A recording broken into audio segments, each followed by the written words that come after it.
The March update is here, and today I'm going to go over the top 5 Town Hall 17 attack strategies, including the army comp, hero equipment, CC troops, and everything you need to know to get 3 stars. At number 5, we have Super Witch Fireball. Now, this was probably slightly higher on my rankings pre-update, but with the nerf to the big boys can now get sprung. This attack strategy will take a little bit of a hit. In saying that, it is nice now having the extra troop space because you can bring 4 Super Witches. In terms of the hero equipment, this is what I'd recommend here, and let's show you how to use it. Now, the first thing you always have to decide with this attack strategy is where are you going to fireball. So for me here, I want to go for this geared up defense. Obviously, very good defense in its own right, but we can also get this CC down. Now, not huge defensive value here, but it's also a nice funnel. Those are the main things you want to consider when it comes to fireball value. So the CC, because if you can get the CC down, that is amazing. Defensive value, and then just funnel value. So you can see we got a little bit of all 3 here. So that's a really nice start to the attack. Then we're just going to do the rest of the Warden walk because we want to make sure our Super Witches are going the right way. Notice, by the way, with this Coco Loon, it's going exactly where our healers are going to path. So if there is a seeking air mine anywhere, our healers are going to be very safe. We deploy our 4 Super Witches first, and then we deploy the Siege Barracks and the Queen. With the Giant Arrow, go for any value you want. I hit an air defense and a sweeper. A sweeper's a big thing because if you're pushing the healers back, then obviously our attack's in a bit of trouble. You see here the Ice Golem gets in front, which is obviously perfect. That's exactly what you want, and it freezes up all the defenses. You also want to delay deploying your King. You saw I did that in this attack because we want to save our King's Earthquake Boots ability for as far into the base as possible. Unfortunately, my Queen has lost a few healers, so I have to use a freeze to keep her alive. Have a look at this here. We use the Giant Gauntlet, the Earthquake Boots ability to open up the back end of the base, and now I can use the jump spell wherever I want. Unfortunately, the Archer Queen just goes down here because the Monolith targets her. Not much I can do, and generally, as soon as your Valks come out of the Siege Barracks, you want to use your Royal Champion alongside them, and they're just going to be one awesome kill squad. The Valks will clear everything on the outside of the base, but they'll also tank for the Royal Champion, which is perfect because she can be a little weak when she doesn't have tanking for her. And you can see here, they're doing a great job because the Royal Champion at this stage is untouched. Now, this is going to look like the attack ends up getting close. If I use the Rage spell here, I probably completely crush this base and keep at least 2 Super Witches alive. But I was trying to swag stuff because, you know, I was doing it for you guys. Stupid idea though. I could have got to the end of this attack far quicker if I just used the Rage spell. But this one, pretty convincing 3-star because we've still got the Royal Champion ability, and we all know how broken the Electro Boots is. Particularly nice combination here with the Hog Puppet. Just gives the Royal Champion the ultimate defense. So this attack strategy, yeah, it's not as strong as it used to be, but it definitely has a place in this meta. Next up, we have Warden Charge Mass Furnace. Now, you can also use Warden Charge Mass Rocket Balloon. I think both of them are similar in terms of strength, but the Furnace is the new troop. Now, the CC is completely up to you. I like bringing 6 Valks. You can also bring 4 Super Minions or 3 Yetis, particularly if you're going to use the Blimp a lot. But if you're going to use the Siege Barracks or the Flame Flinger a lot, I think the Valks are the best option. In terms of the hero equipment, this is also up to you. I like the Giant Gauntlet because I'm bringing 3 Wall Breakers and the Yak on the Queen. But you can also bring the Earthquake Boots if you like that safety net. This is definitely the best for the Queen. In terms of the pet, completely up to you. I like the Yank because it tanks really nicely. Beautiful here for the Warden. You can use the Jelly if you want. Then I really like this for the Royal Champion. We just want to do maximum possible damage to finish off the base. Now, the way you treat Warden Charge, Fireball, Rocket Balloon versus this attack strategy is basically the exact same. The only difference is you're putting the furnaces down with more than a minute left, whereas generally with the Rocket Balloons, you're using them in the last 45 seconds to clean up the base. But really, what you do with your heroes, particularly the Warden Charge, is exactly the same. Now, Flame Flingers are risky at Town Hall 17. There are so many defenses that outrange them. If you can get one, it is worth it. Even though here, I'm pretty sure all I get is like these 5 buildings, and 3 of them are builder huts. But I thought it was worth it. It also helped set a really nice funnel for my Grand Warden here. Now, this baby dragon on the bottom is critical because I'm trying to push my Warden in, and you need to understand how your Warden paths. If I didn't use the baby dragon to take down these two buildings, my Warden would have stepped to the left, stepped to the right a couple of times, which means A, he's not going towards where I fireball, but B, this air bow needs to lock onto my Warden, otherwise it will eventually lock onto the Flame Flinger. So you'll see in a second here, the Warden goes in. I pop the fireball. I was going for the sweeper, but I will have to take getting the fire spitter down there. Still excellent defensive value with the fireball. And yet again, we get the CC, which is a huge plus. I do bring a poison spell on this attack strategy, but generally don't want to use it on the CC. Let's get that out of the way. Warden takes that down, and look, the whole attack has opened up for us. Now, we need to remember, whether you're using the rocket balloon version of the army or the furnace, neither of them are very good at dealing with defensive heroes. We need to do that with our own heroes. So my Warden's already dealt with the Archer Queen, gonna deal with the Minion Prince, and maybe even the Barbarian King if I'm lucky. So that leaves the Royal Champion on the base. This is always what you need to be looking at with this attack strategy. So I send the King straight in just to deal with the Royal Champion. Obviously he'll get a bit of defensive value too, but the main thing is dealing with that Royal Champion. And now if you have a look around the base, I've got 4 of the furnaces on the top side. I've got another 4 on the bottom side. I'm not very good at maths. There's definitely 5 at one of them. I don't know. Anyway, we've spread them out in the corners of the base, and they're going to deal with those entire areas. The King's going to come out and tank a little bit for the Queen, because we're going to do a little bit of a Queen walk here. Not a massive Queen walk, but a little one. Now, are the furnaces, like, insane? No, they're not that strong a troop, but I think they work really nicely in this attack strategy because, look, my Queen is forced to only focus on taking down defensive buildings here because the furnaces, I'm going to keep saying fire spitters, the furnaces have taken down everything else. The Valks came out of my Flame Flinger on the top side, and they did a solid job before they went down, but tanking for the Royal Champion, which is super nice, and the fire spitters, the furnaces, doing a great job as well. We're going to pop the Royal Champion ability in the sec. I like running the damage equipment on her because it just means she can take down so much in the very center of the base, which is what all your troops struggle to take down. And we get this one down kind of easily in the end. Next up, we have Royal Champion Charge Twin Hogs. This attack strategy got a big buff with the level 14 Hog Rider, and with no nerf to the Electro boots, you can keep on using it. The Life Gem, obviously unbelievably strong with this attack strategy. Then we're going to run the Gauntlet instead of the Earthquake boots because you can see it. We're using a log launcher. I am so glad that Super Hogs are back. What an amazing troop, and it moves up to number 3 on the list. And what we're going to do is a mini Royal Champion charge, but remember, we've got the Hog Puppet on the Royal Champion here, so we're not going to be going for crazy value. I just want you to get as much defensive value as you can with 3 Invis and also the Fox that you have. So we get in here, we're going to put down this Invis in a second. I do cut it a little fine, and the Fox goes down, which isn't very good on my behalf. I do accept that, but we're going to recall the Royal Champion out. Would have loved to have got the Poison Tower down, but it's not the end of the world. So we've created this funnel here. Then we're going to put both Ice Golems down. Their job's to go in front and tank in front of our King and Queen. Then we got a Yeti and a Baby Dragon on the other side of the funnel because we want to force our heroes not just into the base, but deep in the base. I put the log launcher down here because I know this Ice Golem's about to freeze everything. That Inferno took a second to freeze. That looked really glitchy. I wall break anyway, just to be sure of it.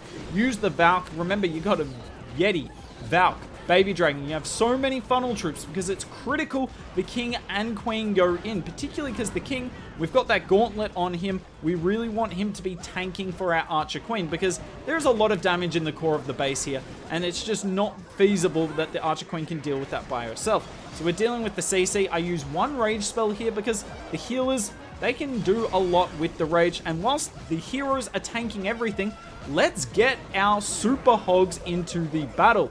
Get them all in. Then we've got a few Hogs, and I want you to sprinkle the Hogs on the outside of the base when you think you need them to path the Super Hogs. So I use the heal spell first because I know we're going to need the Warden ability through the Town Hall area of the base. Look at these Hogs. So I use the Hogs on that Archer Tower and that Mortar on the top side. And by taking these defenses down, it means the Super Hogs go straight to the Town Hall here. Look at it. So few Hogs used to do an amazing job with pathing. We've got the life gem here, which is giving these Hogs so many hit points. Like, I could hang on to my Warden ability so long there. If I didn't have the life gem, I would have had to have popped the healing tome far, far earlier. Now, the Hogs will die out because, I mean, they don't have an insane number of hit points. So a lot of the time with this attack strategy, it won't look like an overkill. But look at my Royal Champion. She's still got so much health. She hasn't really taken any damage the entire Hog part of the attack, and she's still got the Hog Puppet ability, so we spawn an extra 9 Hogs. She finishes it off. Obviously, it's really nice having the Hog Riders to finish cleaning up the base as well. You never have not enough cleanup with this attack strategy, but you know what I love about this?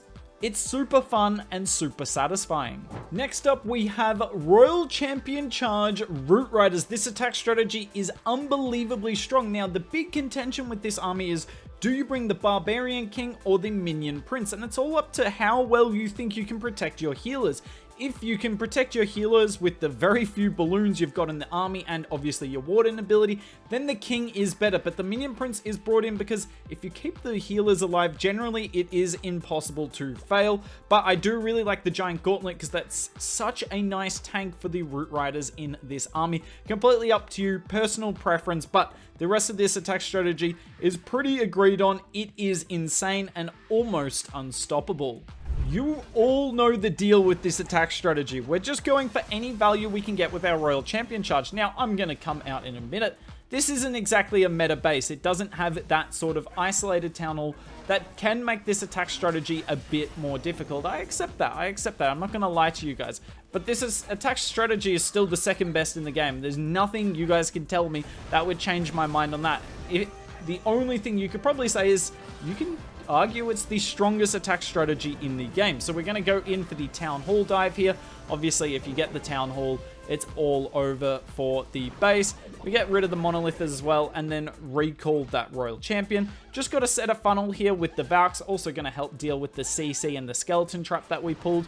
I put down a second Valk. Now, with this attack strategy, you can bring Super Barbs if you want. So I know a lot of the pros with 320 troop space will bring 5 Root Riders and 6 Valks. But with the extra 20 troop space, and I didn't want to do Super Barbs as well because a lot of you don't want to spend the extra 25k DE on having a second Super Troop active, I decided to bring more Root Riders and Valks in this one. We recall the Royal Champion, but we do it quite late because we don't want her to get in front. She's obviously much quicker than the Root Riders, but we make sure we get her in that Warden ability, and now her and her Fox are back to full health. That's why I love it. If you can keep your Fox alive through the Royal Champion Charge, it's so hard for her to go down in the main attack. We're waiting for this Rage Tower to go off, and as soon as it does, we use the Overgrowth spell, completely neutralizing one of the strongest defenses we have in the game. It just makes every other defense so OP. Now, it wasn't great for the pathing of this attack. Obviously, you're going to see here the King goes on the outside of the base, and he's never going to come back in. One of the weaknesses of the King versus the Minion Prince, obviously, because the Minion Prince definitely way more likely to stay inside the base because he's not limited by walls. Overgrowth finishes off here, and I mean, it's just inevitable. That's what this attack strategy is, right? As soon as it's a 3-star, it's just, there's no way to stop it, if that makes sense. Or I'll simplify it a bit. As soon as you've got any foothold in the attack, you're just going to overwhelm the base. How can the base take down this many Root Riders, right? How can the base take down this many heroes? All of our heroes are up, and you just slowly overwhelm the base. It can't fight back. There's nothing it can do. There's just not enough damage at Town Hall 17, particularly once you get a really nice Royal Champion Charge at the start, and you can definitely get a lot of value even with only 4 Invis spells. And now we've arrived to the rank 1 army, but I am going to split it into 2 parts because I can't decide which version of Mass Dragons is stronger. We're going to start off with the Minion, Prince, and Grand Warden Charge. This one is so nice. We don't need as many Invis spells. Here's the hero equipment that I'd recommend, and let's show you how to do it. So the way I start the attack out is simple. I pick an area of the base, then we put down one balloon to look for seeking air mines. We put the Warden down so the Rage Gem is active by the time that the Minion Prince ability, the Noble Iron, can go off. So you see we get the Noble Iron passive ability there, do a bit of damage, but we make sure that the Warden or the Minion Prince doesn't get a seeking air mine with the one regular balloon and the two rocket balloons. Now, I didn't pick a great angle here to come in with this charge because you're going to see we're not really heading towards the center of the base. Now, the Minion Prince shoots the defensive CC. I probably shouldn't have brought it across with my archer there. Not the brightest moment, because you can see the jelly is still active. The jelly does last quite a long time, and it is just finished off now. Now the Minion Prince is going to step in, goes after the other Minion Prince. I mean, this dude is upset. Going after the defensive CC, has a point to prove, and then we pull it out just in time before the Seeking Air Mine goes off. Now, not insane defensive value. We didn't even activate any of the spell towers, but we're still going to have enough to get the 3-star here because we have spells left over. So we used the Queen ability there to get rid of an air defense and a sweeper, which is exactly what you should be going for. Siege Barracks is setting the funnel, and then we're going to pop the Warden ability relatively early here because, you know, we don't want our troops dying because we don't have the healing tome, right? All damage taken will be sustained throughout the entirety of the battle. Peckers are doing a great job tanking for the Queen on the left-hand side. And look at how many of our dragons went straight into the center. They're all exactly where we need them. They're doing the best job that they can. Obviously, though, there is an insane amount of damage in the core, and that's why I really wanted to show you guys this attack. Because the Minion Prince charge did not get insane value, and neither, like, the Giant Arrow got good value, but not insane value. But this is just all the power of A, having spells for your dragons, but B, having the Royal Champion left in your attack. We're using the damage equipment on the top side here, and look, she's going to finish off the Town Hall. Yeah, all the dragons died in the core, but we still get a Queen on the outside, and the Royal Champion can finish it off, because one of the long-term weaknesses of dragons has always been that they're really good at taking down the core, but they're not very good at getting out of the core of the base. That's not a problem. We've got the Royal Champion for that, and that's why I think this attack strategy has a real stake to be stronger than the next attack strategy we're going to show, but I'd love to hear your comments down below. Which one do you think is better? And the second half of this attack strategy is, of course, the Royal Champion charge version. We're switching out the damage equipment and the Fox for the Phoenix with the charge equipment here. We switched out the Rage Gem for the healing tome because we don't need the Warden with the Royal Champion at the start, so much better to use the healing tome and support the dragons better. Queen stays unchanged. The Minion Prince is completely different. Change all the equipment and the pet as well. You can run the jelly on the Minion Prince if you want, but I find he gets out in front of the dragons and takes a Seeking Air Mine to the face. So let's use the Sneezy. Not very good, but better than nothing. And then the rest of the army, slightly different. One extra dragon and a whole lot more invis spells. Honestly, where you start your Royal Champion in this attack strategy is so insignificant because you've got so many invis spells you can basically get wherever you want. But how you use your invis spells is incredibly important. Notice here, I get the Expo down to half health, and then I invis it. Now, I did actually try and invis the Ricochet Cannon as well here. I did miss it, because, you know, if you get it down to low health, let the Aura finish the defense off and allow your Royal Champion to target something else. It's the most efficient way to get through the base. The more central you are to all the defenses around you, obviously the more your Aura is going to do, right? Whereas if you're just attacking defenses from the front, like you see here, I'm only damaging one defense at a time with the Aura. We use the Rage spell and the Haste Vial together. That's why it's in this army. And I mean, look at this. We've gotten so far into the center of this base. Both spell towers are gone. I mess up this invis. This was slightly too late. And yeah, so it does cost us a little bit there. I don't think we quite get this, the monolith down. That would have been huge if we did. But yeah, I mean, still way too much value. And I decide here we're going to use the Siege Barracks and Queen on one side of the base and the Dragons on the other. Because, I mean, there's no point using the Siege Barracks and Queen over here to funnel the Dragons because we would likely time fail. You'd have to do a whole lap of the base. Whereas here, we're going at both ends of the U shape together. And that way we're all going to finish on the same side of the base. I forgot to pop my Queen ability, so the Giant Arrow really doesn't get much value. I wasn't helping myself out here. I mean, it was basically a triple after the Royal Champion charge anyway, but doesn't mean I should get complacent. We use the Warden ability here to negate the damage from the Town Hall, but also to start healing our dragons up. We obviously have no spells for them, and this is where compartments like this can get pretty ugly to go through. That's why we've got the Dark Orb. Slows down all of these important defenses, just as it looks like the defense has a chance of killing the dragons. It is snuffed out, and this is a gross 3-star. This attack strategy is still ridiculous. I want to apologize for the fact that the only 2 styles of hits in today's video were Fireball or Electro Boots, but I'm going to be honest, it's an Electro Boots meta at the moment. I mean, the Fireball's insane, but any attack strategy, if you want it to be strong, use the Electro Boots and you will get 3 stars. Obviously, the last one didn't. I had the Noble Iron, I guess, which makes it a cool attack strategy. But let me know down below, do you agree with the ranking? Was there an army I missed out on? I'd love to hear your opinion.